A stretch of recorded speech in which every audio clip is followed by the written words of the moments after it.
నిజంగా కడియం శ్రీహరి గారు పోయిన తర్వాత పార్టీలో జోష్ ఎక్కువ కనబడతా ఉంది, నాకు కసి ఎక్కువ కనబడతా ఉంది. ఆనాడు స్టేషన్ గన్పూర్ ఉప ఎన్నికల్లో నేను పనిచేసినప్పుడు ఎంత ఉత్సాహం కనబడ్డదో ఇలా మీ అందరిలో కూడా ఇలా పార్టీకి ద్రోహం చేసిండు.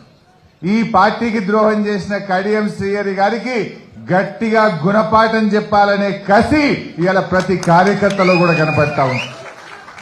ఎందుకంటే ఆయన గారు టికెట్ తీసుకొని మా అందరితో సమావేశాలు పెట్టించి మరి చివరి క్షణంలో ఇలా పార్టీ మారడం అంటే దాన్ని ఏమంటారు? ద్రోహమా కాదా? ఇలాంటి ద్రోహం చేసిన వాళ్లకు గుణపాఠం చెప్పాలనా వద్దా?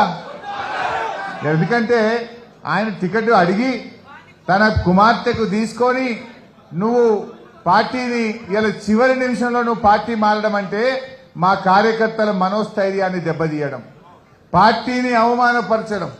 ఇట్లాంటి వాళ్లకు మరి పార్టీలో ఉండే ప్రతి కార్యకర్త కూడా సీరియస్ గా తీసుకొని తగిన గుణపాఠం చెప్పాల్సిన అవసరం ఉంది. శ్రీహరి గారికి ఏం తక్కువ చేసింది పార్టీ?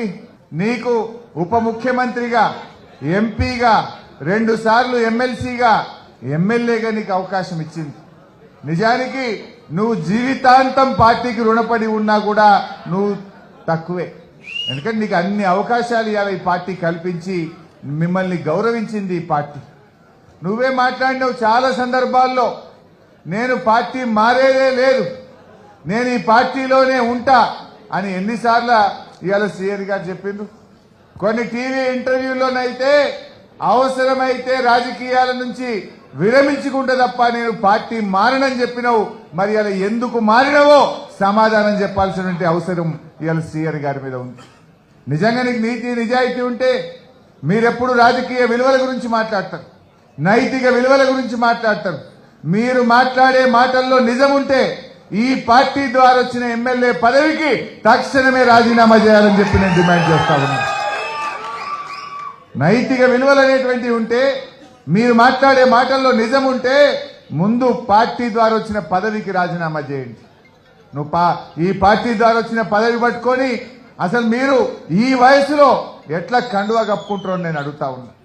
మీ అందరికి బాగానే తెలుసు, అసెంబ్లీలో మాట్లాడిండు, బయట మాట్లాడిండు శ్రీహరి గారు. మన తెలంగాణ భవన్ లో పార్లమెంటరీ పార్టీ మీటింగ్ లో కూడా మీరు అందరు విన్నారు. ఏమన్నాడు? రేవంత్ రెడ్డి గారు సెక్రటరియట్ లో లంకె బిందెలు లేవంటుండు. లంకె బిందెలు సెక్రటరియట్లు ఉంటాయా, యాడుంటాయా అన్నాడు. లంకె బిందెలు ఎవరు ఎత్తుకుతారు అన్నాడు. అర్ధరాత్రి పూట దొంగలు లంకె బిందెలు ఎత్తుకుతారు, రేవంత్ రెడ్డికి అలవాటు ఉన్నట్టున్నది అని మాట్లాడిండా లేదా శ్రీహరి గారు? మరి ఇలా ఎవరితో కండువా కప్పించుకున్నాడు? ఎవరితో కప్పించుకున్నాడు? నువ్వే అంటివి లంకె బిందెలు దొంగ, రాత్రిపూట దొంగలు ఎత్తుకుతారు, రేవంత్ రెడ్డికి అలవాటు ఉందటంటివి, పోయి గాయనతోనే కండువా కప్పించుకుంటేవి. గింత దిగజారుడు తరం అవసరమా రాజకీయాల్లో? ఇంత విలువలు పోయి పదవులు అవసరమా ఒక మనిషికి? ఇలా దయచేసి ఆలోచించాల్సినటువంటి అవసరం ఉంది.